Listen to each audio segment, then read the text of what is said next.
Waves is mesmerizing, inflicting fear to anyone's entire body. The chattering of my teeth have not ceased yet.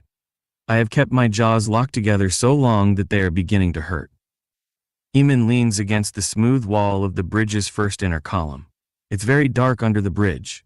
Eamon stands in the dark, searching for better lit spots. Ahmad takes his position behind the water measuring tower. If it continues to rain like this, the entire tower will go under the water. Above us is the small kiosk of the traffic police and guards. The sound of passing cars honking their horns fuses with the roar of the river. We check out the area, and then Ahvaz begins. Rolling up his jacket sleeves, he dips the brush into the paint. The brush is wider than 4 fingers in a row. The paint is not visible at all.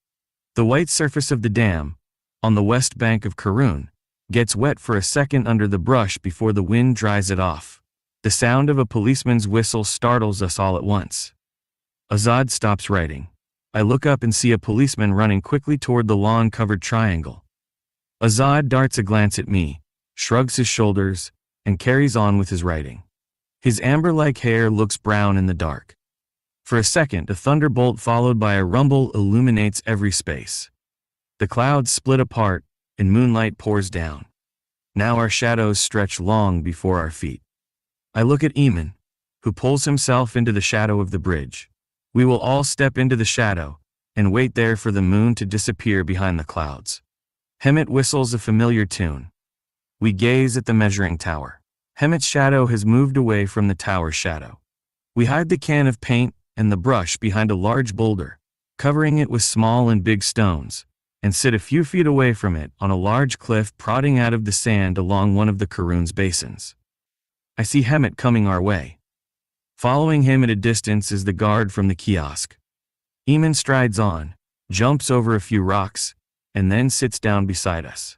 Ahvaz shakes the bottle of arak, and taps its bottom with the palm of his hand, causing the cork to loosen up. He dribbles some of the wine onto the damp sands. The strong smell of alcohol fills our noses. The guard reaches us. He is short and stout. His mustache covers his entire mouth. "What y'all doing here?" he asks. Ahvaz extends him a glass brimming with arak. "Please, enjoy yourself, Sergeant." The guard steps forward, standing above us. His hand rests firmly on his weapon's holster fastened around his waist. "Drink it up, sir," drawls Eamon. Eamon stretches the words and stammers in a way you'd think he had drunk an entire bottle of raisin arak all by himself. The guard toughens up, and in a scratchy voice says, "You couldn't find anywhere else for drinking your goddamn arak but to come at the riverbank in this cold?" "A place is joyful where the heart feels joyful," Eamon recites in a drunken voice. The guard refuses to take the glass of arak. Ahvaz gets up to his feet and insists more. "Hurry up and beat it, you all," warns the guard. Leaning back on a rock, Eamon pleads, "To your health, Sergeant. There's just a few ounces left, and as soon as we finish it, we'll up and go. We're at your service, sir." The surface of Karun, under the moonlight, has taken the color of red sand. The waves crush against the bridge columns, tearing the water into diverging directions, and then again rolling down boisterously. The fluorescent bulbs have illuminated the cubicle of the police station and the guard's kiosk. "Get moving then. Don't reject my hand, Sergeant. Drink this glass up," Ahvaz insists. The guard, having a change of mind now. "I shouldn't drink while on duty," he says hesitantly. Now it is Ahvaz's long and pointy chin that moves. "Come on, man, take it. Whose business is it anyway? To your health." The guard takes the shot of arak. "To your health," he says just before taking it all in one gulp. He wipes the tip of his mustache with the back of his hand. Ahvaz takes the empty glass from his hand and refills it. "One more shot, Sergeant." The guard steps back. "One was enough. Now hurry up. If you weren't nice guys." "Praise to all men with a grain of graciousness," Eamon interrupts him. The guard lights a cigarette and walks away. The moon has crept under a cloud. We can see the guard's silhouette move up the steep hill that leads to the post office. We don't lose time. Ahvaz strides toward the wall and quickly begins to write. Any slight sound shakes us. The bright light of the bulbs coming from inside the commander's house has spread all the way to the edge of the dam. We're almost done. There's only an 11-letter word left to write. The way Azad is writing it, its E stretches as long as a foot. Right after we write STMA, the guard shows up again. He must have suspected something to keep coming and going like this. He comes out from behind the post office building. Azad is writing the letter R. By the time he reaches the dam, climbs down and passes the measuring tower, we will have enough time to write Garan, the remaining 5 letters of the exploiters. At the pace Azad writes, it's done in the blink of an eye. The guard glides down. Finished. The writing is done, but I tremble all over. We leave the can of paint and the brush behind a rock and take off. Azad begins to sing. The night, cloudy, and the moon streaked. The fine wine of collar in the chalice, waiting. Eamon steps out from under the bridge. Our sign was that as soon as we hear Azad singing a tune, we would know that the job was finished. At any moment the guard will reach us. Azad, holding the Arak bottle by its neck, stumbles toward the guard. Hemet walks away from the safety of water measuring tower and begins unbuttoning his fly. You're still here? The guard's voice sounds muffled. We're leaving, Sergeant. The guard quickens to our pace. Where's the other one? He's gone to shit, says Hemet. The guard looks at the bottle of Arak. You finished that Arak? No, sir, we still have some. Give me a shot. Azad pours him a shot. The guard sends it down his throat, and in chopped words says, You don't eat anything with it? We got pickled cucumber if you'd like, sir. The wrinkles on the guard's face are now looking more defined. I feel such joy, as if I've been given all the goods of the entire world. I could never have thought of fooling a police guard. Give me a cigarette. It is Eamon, who had supposedly gone to shit. We walk up the slope. The guard parts ways and walks toward the post office building. We pass by the barracks commander's house. The commander's car arrives and stops in front of the house. Stepping out of the car, the commander looks at us for a second, and then stiffly walks toward the house's door. The soldier guarding the door clicks his boots. Hassani has found himself a sunny corner in the yard. Wrapping himself up in a blanket, he has taken off his shirt, searching through its seams. Mother washes Hassani's clothes whenever possible. I have no idea how there's always lice in his clothes. Folding his arm around a bundle of clothes, Rahim Karachi comes out of his room, setting off for the public bath. Hassani, sweep the floor before I come back from the bath. Sure, Baba. Mash Rahim takes off. Hassani's eyes follow him. He gets up, folds the blanket, puts his shirt back on, and goes into their room. His black pants are dried up with a patch of sweat and dirt.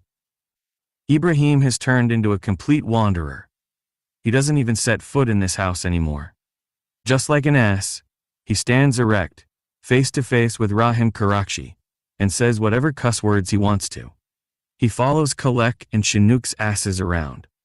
Last time I saw him, he didn't seem to be doing all that bad. He was wearing new clothes, some of those Kuwaiti trousers, and a black woolen turtleneck sweatshirt with long sleeves. There was even some color under his skin, and his cheeks looked sort of pink. How are you doing, Abram? I asked him. Thank God, not bad. He had a Gorgon cigarette at the corner of his lips and a benzene lighter in his hand. Like one of those jowls and smugglers or the pirates, he had shoved a handkerchief in the back pocket of his pants with its corners hanging out. Ibrahim follows Khaled and Chinook's asses around, pilfering. Dear uncle, don't take your eyes off this bike. A middle-aged man with salt and pepper hair and a hand-wide beard darts a glare at Ibrahim. What will happen if I leave it there like that? In a matter-of-fact, blunt tone, Ibrahim says, it'd be taken. Surprised, the middle-aged man pushes up his camel wool hat from over his forehead and asks, They'll lift it? Ibrahim lights a cigarette and says, Yeah, they'll lift it. Not much of a surprise, is it? The man stands upright with his arms akimbo and again asks, How will they lift it? Like this. And he puts the cigarette between his lips, takes the bike off the edge of the pavement, and shows the middle-aged man, standing right there motionless, how they might lift his bike. What did you think you're doing? Ibrahim lets the cigarette drop from between his lips and says, just wait a second, and I'll show you how they'll lift it. And then, his foot on the pedal, he hops along with the bike a few steps, then jumps on its seat, and quickly rides away, winding through the crowd. The man's voice rises. Hey, where are you going? He calls after Ibrahim. But his voice gets smothered in the cacophony of the crowded marketplace. Hey boy, where are you taking my bike? He shouts this time. Ibrahim has already disappeared among the people, 4 wheels cart, and trucks. The middle-aged man takes off his hat and runs after him. Hassani's cheekbones are protruding. There's barely any color of life in his eyes. His arms and legs are as thin as a water pipe's hose. Hassani, feed the animals some straw hay. Hassani turns his neck and says, Sure, Baba. Hassani, hurry up and groom the animals. Sure, Baba. Hassani, you must get up in the early morning and take the animals to the brick kiln. I have something to take care of. I'll come later. Sure, Baba. Hassani, shake and dust the blankets and air them out in the sun. Ibrahim's eyes have come alive. Now there's a bit of flesh to his face, giving some thickness to his once bony neck and cheeks. I hear he goes to the Zircani gym too. Not to mention his going to the Jahal's tea house. He deals with Assad the pawn dealer too. What do I do with this, Azad Aka? What did you do with the other ones? Do you want me to take them to the stockroom? Once you finish, come and get your money. How much will you give me for it? Like always. But Asad Aka, this one is a 3-rifle Riley, and it runs perfectly. Assad, the pawn dealer, stiffens his voice, looks the bike up and down and says, That's it. I won't pay even a papacy, old money, more than 50 for it. Ibrahim haggles, 70. Asad Aka's voice becomes gruff. Take it to the stockroom and shut up, asshole. Yeah, right. Like you paid sweat-earned money for it. Rahim Karakshi returns from the bath. There's still a pale yellow sun. By the time the sunlight slips under the roof edge, Rahim Karakshi has shaved, trimmed his mustache, put on the jacket he had bought from the second-hand market, put on his new Maliki, cotton shoes, thrown a loincloth over his shoulder, and headed out of his room. Hassani, eat your dinner and go to sleep before I come back. It has grown dark. Hassani stands in the threshold of their room. He seems unsure of what to do. My mother calls him. Bending his neck to the side, Hassani comes and sits next to the brazier. Clearly, the cold has permeated through his body. He's shivering. Mother pours him tea. He drinks it while it's still very hot. Mother asks him, Where did your Baba go? In a muffled voice he answers, I think he went to bring his wife home. Hassani's eyes are moist. He drinks the second cup of tea. His hand, still holding the cup, is shaking. His large head wobbles on his thin neck. Mother gives us each a plate of food. The cooked lentils are hot, hot. She has made it so spicy that beads of sweat gather on your forehead. Hassani no longer shivers. He eats his dinner, moves back, leans against the wall, hugs his knees, and stares straight at his feet. He's despondent, not in the mood of talking at all. Mother tells him he can sleep in our room if he likes. I spread bedrolls for both you and Khaled in the other room. I wouldn't mind it, but I'm afraid my Baba would get mad at me. Mother says, he won't do that, I won't let him. Hassani's face is long and pointy, his forehead narrow. The length from his hair down to his eyebrows is not more than a knuckle joint. Mother pours Hassani tea again. Then she puts a bowl of salted almonds in front of us.